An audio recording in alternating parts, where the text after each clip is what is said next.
আজ বলবো মিসেস কুইনের কথা, যার টাকা পয়সার কোনো কমতি ছিল না, অভাব নেই টাকা পয়সা। কিন্তু তার একটা জিনিসের অভাব ছিল, সেটা হচ্ছে সে রাঁধতে পারতো না।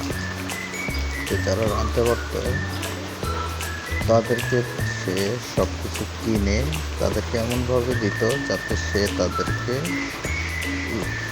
মানে ইচ্ছা করেও দেয় না, এটা সে ফেলাই দিছে। যারা রাঁধতে পারে সে তাদেরকেই দিত। আর এটার মজা হচ্ছে লাস্টে, যখন তারা রান্না টান্না করে যখন ফিনিশ করে ফেলে, তখনই মিসেস কুইন সেখানে গিয়ে হাজির হয় সেই খাবারটা খেতে। ওকে, তাহলে চলুন দেখে আসি মিসেস কুইনের চালাকির কিছু অংশ।